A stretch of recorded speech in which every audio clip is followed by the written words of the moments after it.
오늘 주실 말씀은 마태복음 21장 1절에서 11절입니다. 한 절씩 교독하고 마지막 절은 합독하겠습니다. 그들이 예루살렘에 가까이 가서 감난산 벳박에 이르렀을 때 예수께서 두 제자를 보내시며 이르시되 너희는 맞은편 마을로 가라. 그리하면 곧 매인 나귀와 새끼가 함께 있는 것을 보리니 풀어 내게로 끌고 오라. 만일 누가 무슨 말을 하거든 주가 쓰시겠다 하라.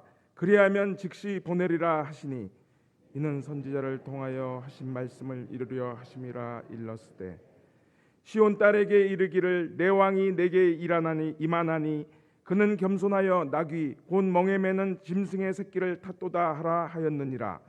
제자들이 가서 예수께서 명하신 대로 하여 나귀와 나귀 새끼를 끌고 와서 자기들의 겉옷을 그 위에 얹음에 예수께서 그 위에 타시니 우리의 대사수는 그들의 겉옷을 길에 펴고 다른 이들은 나뭇가지를 베어 길에 펴고 앞에서 가고 뒤에서 따르는 무리가 소리 높여 이르되 호산나 다윗의 자손이여 찬송하리로다. 주의 이름으로 오시는 이여 가장 높은 곳에서 호산나 하더라. 예수께서 예루살렘에 들어가시니 온 성이 소동하여 이르되 누가 하거늘 다 함께요.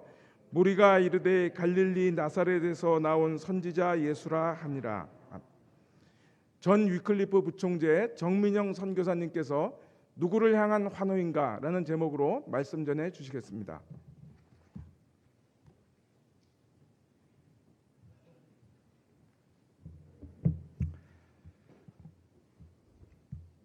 오늘부터 시작되는 종료주일 또 다음 주간에 고난주간 그리고 부활 복음서를 읽어보면 굉장히 갑자기 급박하게 장면이 돌아가는 사순절의 절정이기도 하지만 예수님의 생애와 사역의 절정이 시작되는 이제 순간입니다. 말하자면 시트벨트를 메고 빨리 움직이는 이 한 주간을 정신 바짝 차리고 배우고 이해해야 할 그런 기간이죠. 어려서부터 그리스도인의 집안에서 태어난 축복을 저는 누렸는데 어린 시절부터 가장 헷갈리는 때가 이 한 주간이었습니다. 예루살렘에 입성하실 때 많은 사람들이 환호하고 환영하는, 그런데 불과 며칠 후에 십자가에 못 박으라고 하는 굉장히 이렇게 이해가 잘 안 되는 그런 때입니다. 그러면서 스스로에게 질문하죠. 우리가 환호하는 주님을 향해서 환호하고, 지금 이 자리도 그런 자리 아니겠습니까? 환호하는 일이 마땅한 일이면서도 질문을 던져야 되는 거죠. 그때 그 청중에게만 해당되는 질문이 아니겠죠. 우리에게도. 우리도 지금 예배, 주님을 예배하는 자리에 와 있는데 어떤 생각으로 주님을 향해서 환호하는 것일까라는 그런 생각이 드는 종료주일입니다. 화려하게 예루살렘에 입성하시죠, 예수님이. 그런데 그 이면에 있는 대단히 불편한 진실이 있죠. 요즘으로 치면은 빨강색 양탄자를 깔고, 여기 지금 이 교회에 양탄자가 깔려 있습니다. 보통 우리가 정상회담을 할 때 그 중요한 리더를 환영할 때, 그 비행기에서 내릴 때 빨강색 양탄자를 깔고 환영하지 않습니까? 그러니까 우리 본문에도 사람들이 겉옷을 벗어서, 그리고 이 사복음서가 다 이 종료주일 기사를 쓰는데, 요한복음 기사에 보면 그 나무가지가 이제 종려나무 가지예요. 우리가 종료주일이라고 하는 이유죠. 그런 어떤 마치 국빈을 대접하는 것 같은 그런 광경이죠. 그러면서 환호합니다. 호산나 하면서. 그러니까 이 환호하는 일, 우리가 예배하는 일은 마땅한 일이죠. 그 자체가 잘못될 것은 없습니다. 그 당시에 비록 닷새 후에 예수님을 십자가에 못 박았지만 그 사람들이 그 종려 주일에 메시아를 환영하는 그 자체가 잘못된 것은 물론 아닙니다. 누가복음의 기사를 보면, 우리는 이제 오늘 본문을 마태복음의 기사를 읽었습니다마는 누가복음의 기사를 보면 19장에 이런 표현이 있어요. 19장 39절과 40절에 무리 중에 어떤 바리새인들이 마음이 불편했죠. 말하되 선생이여 당신의 제자들을 책망하소서 하거늘 대답하여 이르시되 내가 너에게 말한다. 만일 이 사람들이 침묵하면 돌들이 소리를 지를 것이다. 삼위 하나님께서 그리스도를 세상에 보내시는 그 메시아를 환영하고 찬양하고 예배하는 일은 사실은 마땅한 일인데, 그러면 무엇이 불편한 진실인가? 그 청중의, 그 군중의 빗나간 기대인 거죠. 이제 우리가 이 고난 주간을 맞으면서 우리 스스로에게 질문을 해야 할 지점입니다. 무엇을 기대하고 여러분은 오늘도 나오셨습니까? 지난 7년이 넘는 쉽지 않은 이 여정을 그래도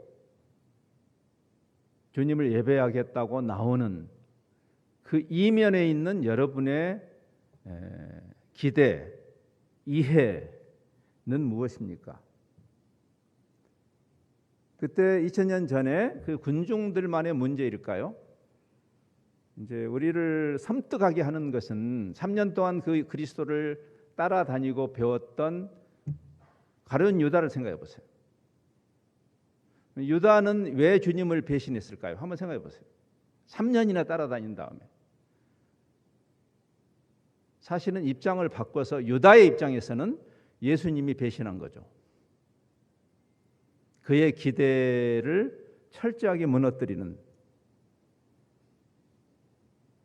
그래서 우리에게 질문을 던져야 되는 거예요. 우리는 왜 이렇게 힘든 상황에서도 포기하지 않고 주님을 찬양하고 예배하는 자리에 있는 것인가? 우리가 그분을 향해서 환호하는 그 이면에 있는 우리의 기대는 무엇일까? 사실 유다로 대표되기는 하지만 제자들도 크게 다르지 않았던 것을 이 기사는 우리에게 보여주죠.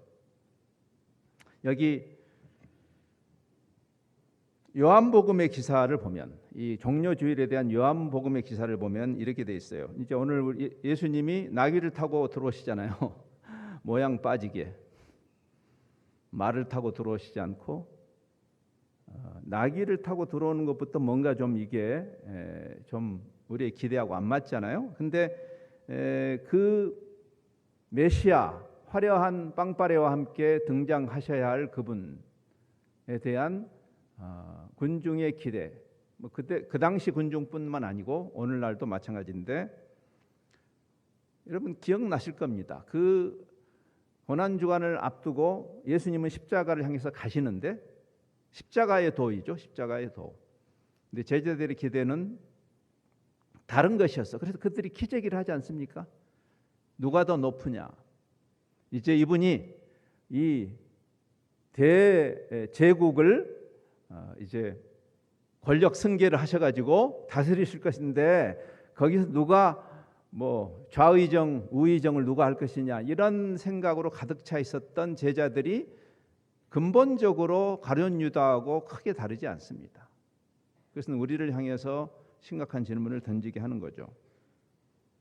나귀를 타고 입성하신다는 게 얼마나 이해할 수 없어요. 그래서 그 당시에 제자들도 가룟 유다만 오해한 게 아니고 제자들도 오해했습니다. 요한복음 12장 16절에 보면 이 기사를 이렇게 쓰고 있어요. 제자들은 처음에 이 일은 그 앞에 나오는 14, 15절에 나오는 나귀를 타고 들어오시는 메시아의 이야기입니다. 왕이 나귀를 타고 들어오신다. 근데 그 일을 깨닫지 못했다고 그랬어요. 제자들도. 가룟 유다처럼 적극적으로 배반하던 그런 행동을 하지는 않았을지라도 침묵하는 우리 마음속에 있는 도대체 우리가 복음을 어떻게 이해하고 있는 것일까? 그래서 깨닫지 못했다가 예수님이 부활하신 다음에야, 영광을 얻으신 후에야, 아, 그렇구나. 그것이 예수에 대해서 기록된 것이고, 그리고 사람들이 예수님을 십자가에 내몬 사실에 대한 그 일종의 퍼즐 조각이 맞춰주는 그런 경험을 했다. 여전히 저는 여러분에게 묻습니다. 여러분은 복음을 이해하셨나요? 오늘 우리는 찬양을 했습니다. 예수 우리 왕이여. 그래요, 맞아요. 올바른 찬양이죠. 근데 지금 이 사건이 우리에게 던지는 질문은 우리 왕인데 어떤 왕이냐고요. 어떤 왕? 가이사 아우구스토, 이 아우구스투스 때 오신 예수님, 그런 역사적 평행 이론을 놓고 보면 너무 놀라운 대척점에 예수님이 계신 거죠. 우리가 기대하는 그 아우구스투스 같은 강력한 황제를 우리는 지금도 기대하죠. 현대교회 마찬가지입니다. 호산나란 말은 지금 우리를 구원하소서라는 말입니다. 구약 성경에 여러 번 등장해요. 왕에게 호소하는 강력한 왕이시여, 지금 우리를 구하소서. 예, 맞아요. 예수님은 구하러 오셨어요.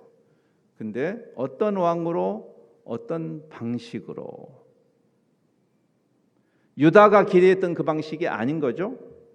심지어는 세상이 기대하는, 그리고 제자들이 기대하던 방식은 아닙니다. 기시감이 들지 않습니까? 오병이어 사건을 생각해 보세요. 지금 이 사건도, 오늘 이 본문 말씀도 사복음서가 다 기록하고 있는, 의외로 어떤 사건을 네 복음서가 다 기록하는 사건이 그렇게 많지는 않습니다. 그렇지, 뭐 이 예루살렘 입성이라든지 또 이 오병이어 사건은 네 복음서가 다 기록하고 있는 중요한 사건이죠. 그때 그 상황에 그 기시감이 들지 않습니까? 그때 예수님을 환호했죠. 왜 환호했나요?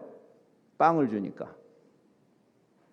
경제가 최고야 라고 할 때, 그런 경제적 그리고 정치적 메시아를 기대하는 그들의 기대를 만나 주신 것처럼 보였죠. 그래서 인기가 좋으셨습니다. 이것은 새로운 일이 아니죠. 역사 속에 끊임없이 반복되는 일입니다. 이 시대도 여지없이.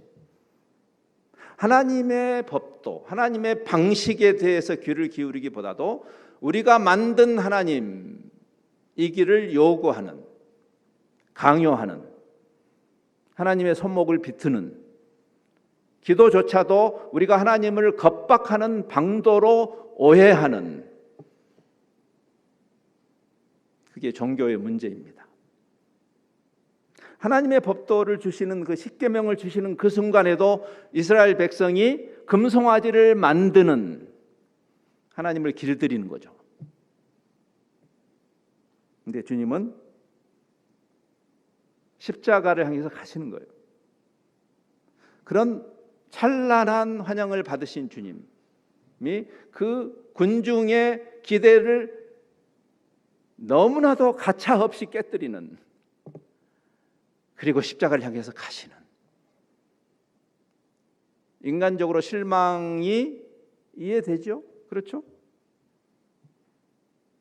그리고 지금 이 종료주일이 우리 앞에 전개되는 겁니다. 사람들의 그런 환호하고 그들의 그 함성과 예수님의 모습이 매치가 안 되는 거죠. 나귀를 타고 오신다. 뭐 요즘 젊은이들 말을 빌리면 쪽팔리는 입성이에요. 승리의 입성이 아니라, 구약 성경에 이미 그 메시아가 어떤 메시아인가를 이미 이야기하지 않았나요?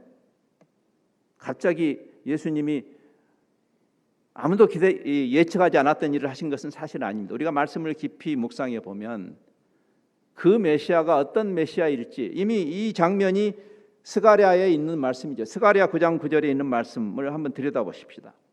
시온에 따라 크게 기뻐할지어다. 지금 환호하고 있는 거죠. 보라, 예루살렘에 따라 즐거이 부를지어다. 보라, 내 왕이 내게 임하시네. 지금 예루살렘에 입성하시는 거잖아요. 왕이 임하시는 거예요. 맞아요. 근데 그는 공의로우시며 구원을 베푸시며 겸손하여서 나귀를 타시나니 나귀의 작은 것 곧 나귀 새끼니라. 그림이 안 맞지 않나요? 우리가 힘을 길러서 세상을 제압하는 것이 기독교가 해야 할 일일까요? 그게 주님께서 우리에게 지금 보여주시는, 우리가 그러한 기대를 멈추지 않기 때문에 닷새 후에 십자가에 못 박으라고 우리는 분노하는 것입니다. 우리의 신앙생활 속에 끊임없이 주님을 향한 분노, 그것은 유다만의 이야기는 아닐 테죠. 성경 전체에 일관되게 나타나는 세상의 기준으로 보면 너무나 택도 없는 초라한 메시아의 모습입니다. 그렇죠? 그분의 입장도 초라했죠. 그분의 생애도 초라했습니다. 지금 우리가 그분을 예배하지만 예수님, 그 당시에 예수님의 33년의 생애는 노바디였어요. 퇴장도 십자가에서 퇴장하시는, 우리가 이번 주간에 가장 많이 아마 묵상하게 될 이사야 53장을 생각해 보세요. 대표적인 고난당하시는 종, 왕이라는 칭호에 단 하나도 맞지 않는 모습, 그것이 하나님의 방법인 거죠. 그러니까 우리는 물어야 돼요. 우리가 정말 복음을 이해했다고? 라는 질문을 던져야 되죠. 종려주일이 예수님의 그 승리의 입성이다, 개선의 입성이다라는 말을 씁니다. 여전히 세계 교회가 승리의 입성, 개선 장군이 승리하면은 엄청난 환호를 받으면서 들어오잖아요. 그렇죠? 개선문을 통과하는 거죠. 200년 전에 그 한 신학자가 이런 제가 글을 읽다가 좋아서 인용을 합니다. 영국의 신학자인데 이분이 이렇게 말했어요. 예, 맞다. 여전히 종려주일은 승리의 입성이라고 말하는 게 맞다. 그러면서 그는 이렇게 말해요. 진실로 그것은 세상의 교만과 화려함에 대한 겸손의 승리였고, 세상이 기대하는 풍요에 대한 가난의 승리였으며, 세상의 방식, 지금 러시아가 쓰는 방식, 분노와 악의에 대한 온유와 겸양의 승리였다. 마음에 안 드시죠? 그래서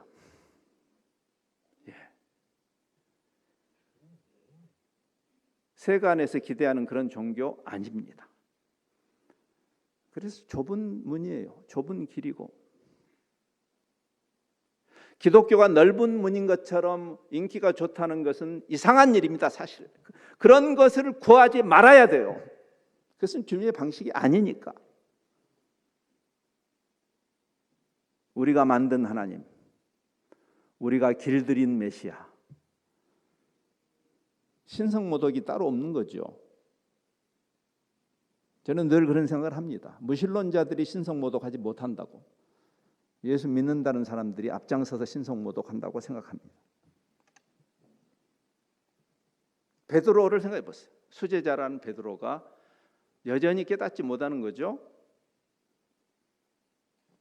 그런 칼을 빼들죠. 그래서 그건 세상의 방식입니다. 맞아요.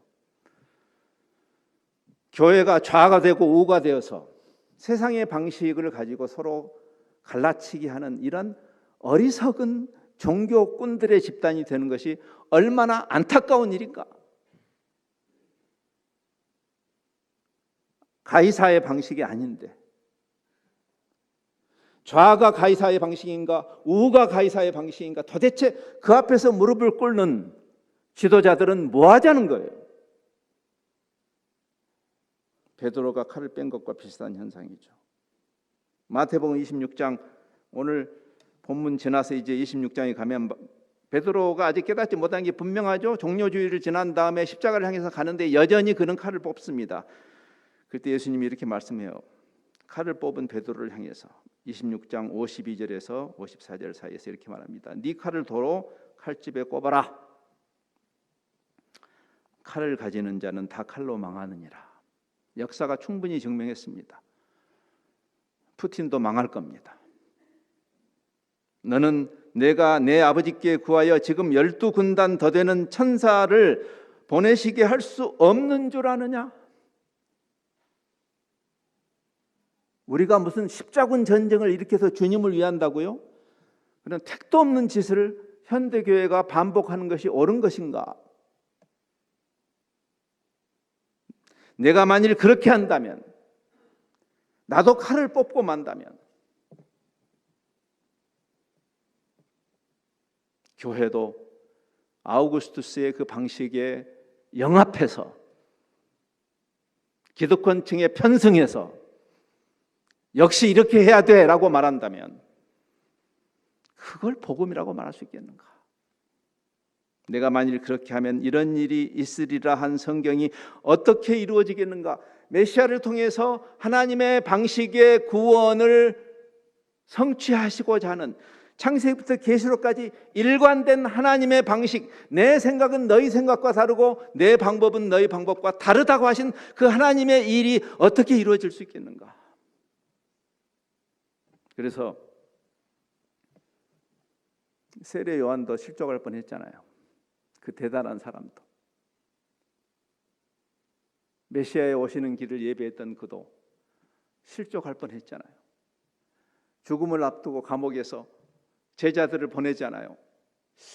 나는 그분이 세상 죄를 지고 가는 하나님의 어린 양이라고 믿고 그렇게 선포도 했는데 내가 죽음을 앞두고 아무 일도 일어나지 않는 그런 현실, 자기의 삶의 여정 속에서 어떤 일이 일어날 것을 기대했죠. 결국 세례 요한은 그거 보지 못하고 목이 잘려서 죽지 않습니까? 그 죽기 전에 그가 회의가 온 거죠. 제자들에게 예수님 만나봐라. 그분이 우리가 기대하던 그 메시아 맞는지 좀 물어보라고. 거의 실족할 뻔했던 세례 요한의 제자들에게 예수님이 내가 그라고 하신 다음에 그 세례 요한의 심부름꾼들을 보낸 다음에 하신 말씀이 뭐냐면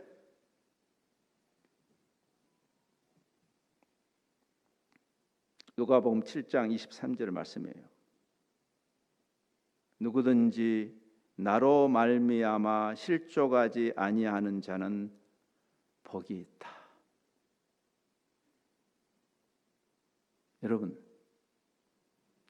성경의 논리가 참 놀랍습니다.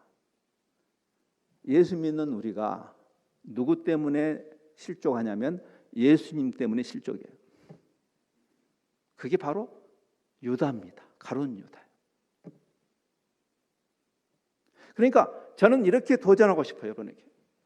안 믿을 거면 모르지만 하나님 강요 안 하십니다. 이것은 사랑의 초청이기 때문에 그렇습니다. 사랑은 강요할 수 없어요. 안 믿을 거면 모르지만 그분을 신뢰하고 그분이 우리의 왕이라고 고백할 거라면 제대로 알아야 되지 않겠어요? 시류에 영합하는 그런 쓰레기 같은 종교로 기독교가 가서야 되겠냐 말이에요. 2000년 역사가 충분하지 않아요? 또 그래요? 그래서 이 사순절이라는 전통이 우리에게 다시 생각하는 참회와 경신, 이것은 개혁입니다. 개혁. 참회와 경신. 끝까지 지속되어야 되는, 주님이 오실 때까지. 우리가 복음을 뒤틀었구나. 세상이 뒤트는 거 아니에요. 우리가 뒤트는 겁니다. 그래서 참회가 필요한 거고. 그리고 그 다시 진리, 세상이 이해할 수 없는, 감당할 수도 없는 그 십자가의 도로 다시 경신대. 여러분이 경신 공동체 아니에요? 즉 이 모임 자체가 경신하자는 공동체 아닙니까? 뭘 경신하는데요? 다시 십자가의 도로. 그래서 사실 이 고난 주간은 주님이 불쌍해서 주님을 동정하는 기간이 아닙니다. 우리의 그 잘난 동정심을 구걸하시는 주님이시겠습니까? 그래서 십자가상에서 누가복음 23장에 보면 그 십자가에 달린 예수님을 향해서 우는 여인들을 향해서 주님이 말씀하시죠. 예루살렘의 딸들아, 나를 위해서 울지 마라. 나 됐거든. 너희와 너희 자녀들을 위해서. 십자가의 도를 끊임없이 아우구스투스의 도로 십자가의 도를 십자군의 도로 바꾸는 과대망상증에 빠진 교회를 향해서 너희 자신을 위해서 울고 너희의 그 종교적 독약을 먹고 그게 예수 믿는 것인 줄 착각할 너희 자녀들을 위해서 울어라. 그래서 바울이 우는 거죠.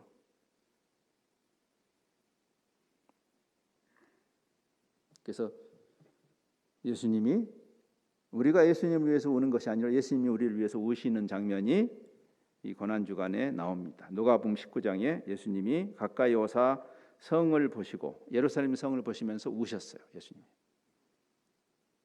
그러면서 이렇게 말해요. 평화의 왕, 평화가 어떻게 일어나는 것인가? 너희가 이 샬롬에 대한 이해를 할 수 있었으면 좋을 뻔했다. 핵무장을 하면 샬롬이 올까요? 지구상에. 나토에 가입하면 샬롬이 올까요? 부국 강병을 하면 그게 하나님의 방식일까요? 아우구스투스가 다스리는 그 왕국에서 하는 그 방식, 그게 교회가 함께 환호해야 할 그런 방식일까요? 예, 세상은 그렇게 할 겁니다. 앞으로도.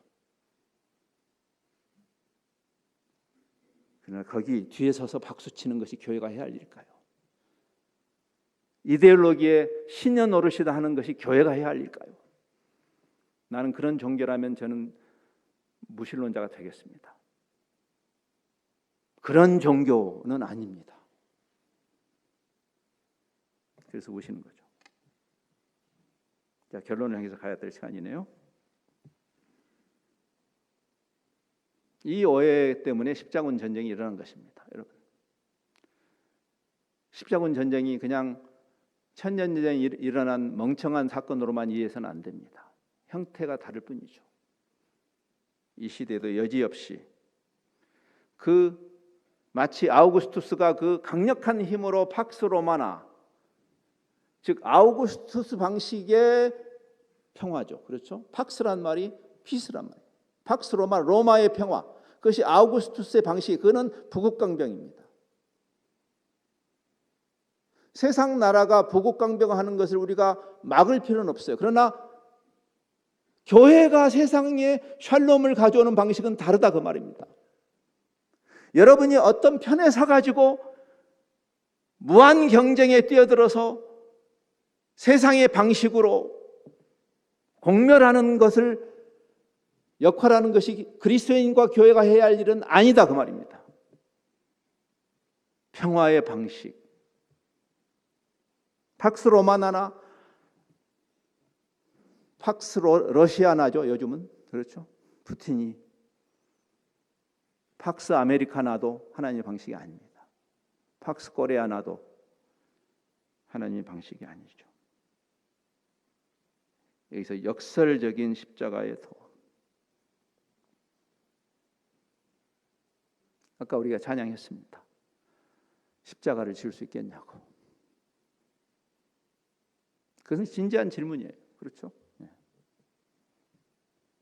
평화의 복음. 평화가 가능한 유일한 방도죠.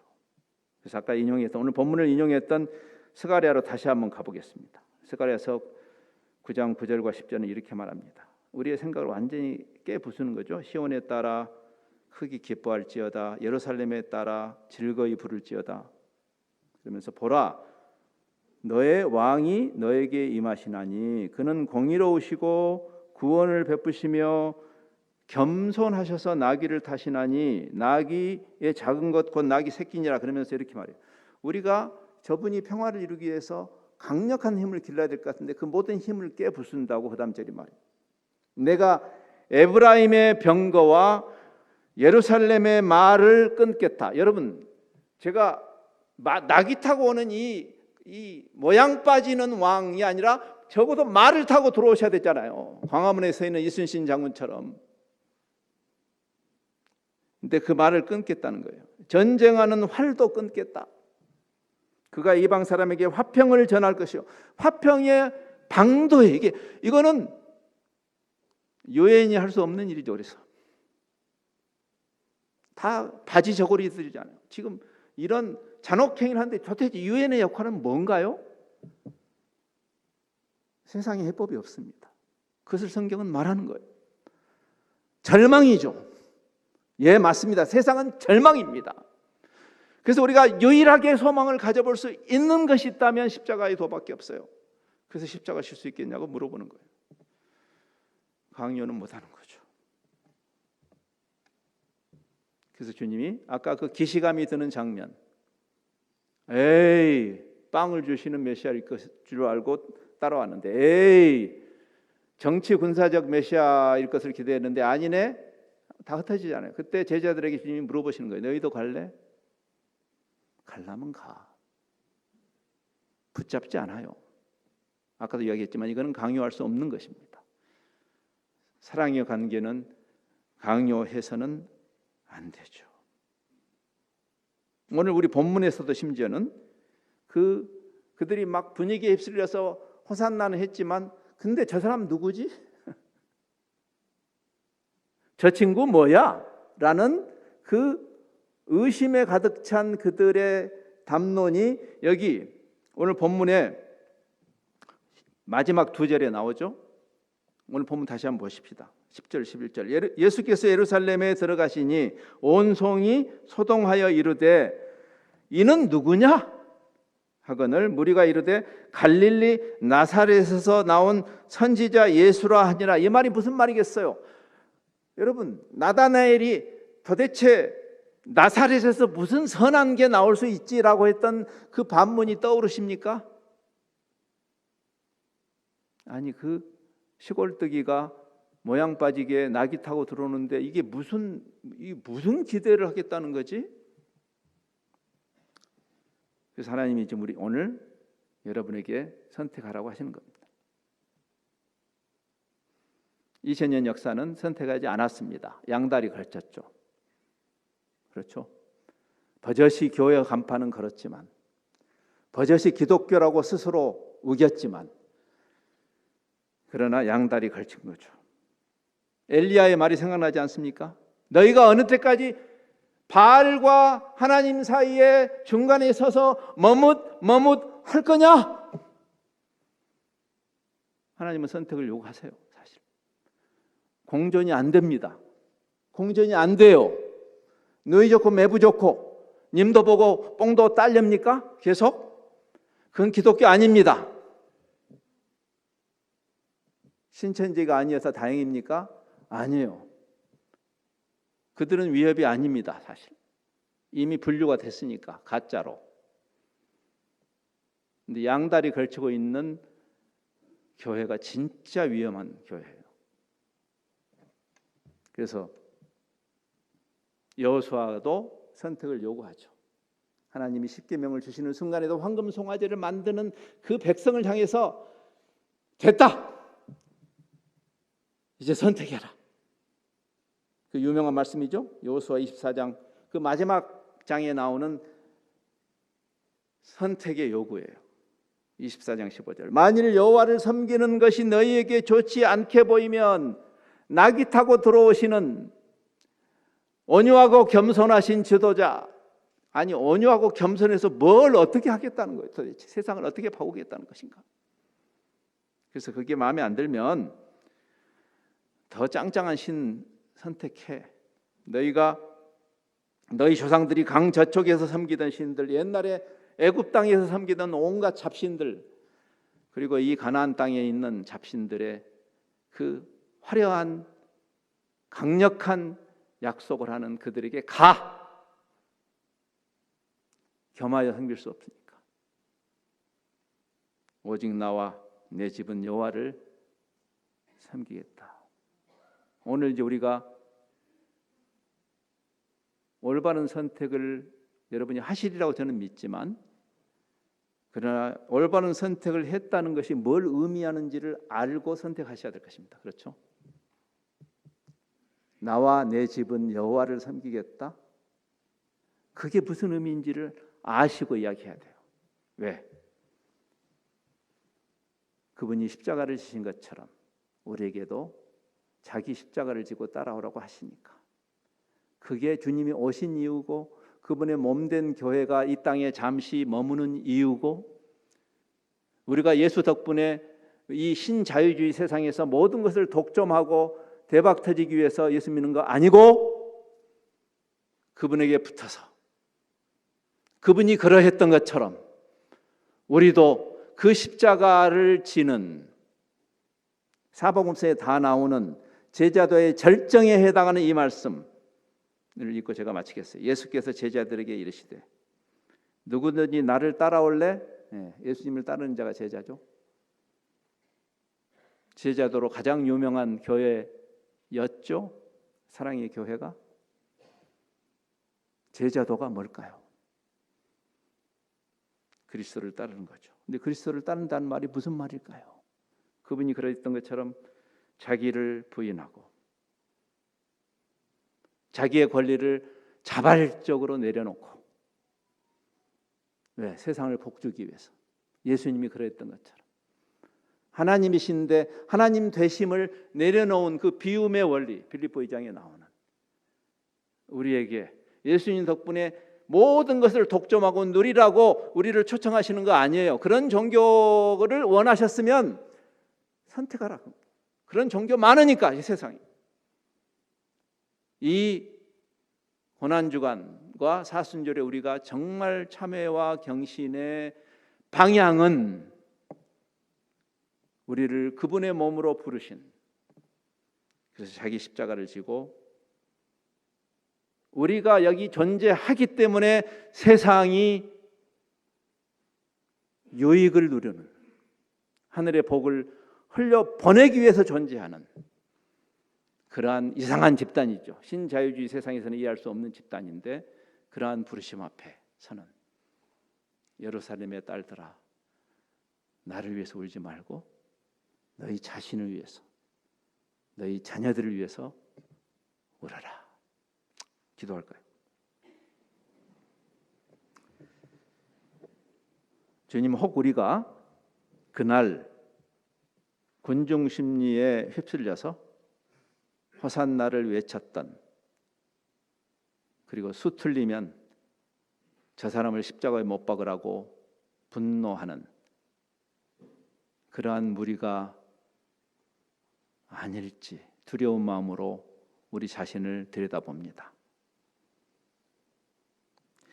주님이 인기가 있어 보일 때 어떤 사람이 주님, 나도 주님을 따를게요 라고 할 때 주님이 환영하시지 않고, 네가 나를 따른다는 게 무슨 의미인 줄 알고 따르겠다고 하는 것이냐? 이 시간에도 저희가 경신 공동체로 여기 존재하고 있습니다. 무엇을 왜 어떻게 경신해야 할 것인지, 단순히 세상에서 싸우는 방식으로 싸우는 것이 경신인지, 힘을 기르는 것이 그 길인지, 아니면 그 평화의 방식, 하나님께서 내놓으신 그리스도를 보내심으로 샬롬을 이루시는 그 하나님의 방식을 깨닫고 거기에 다시 헌신하는, 우리가 여기 존재함으로 우리도 하나님의 복을 누리지만, 그러나 그 하늘 복을 유통하고 퍼뜨리는 그러한 성도들과 공동체로 바로 서는 그러한 이번 고난 주간 승리의 주간이 되도록 주께서 은혜를 베푸시옵소서. 예수 그리스도의 이름으로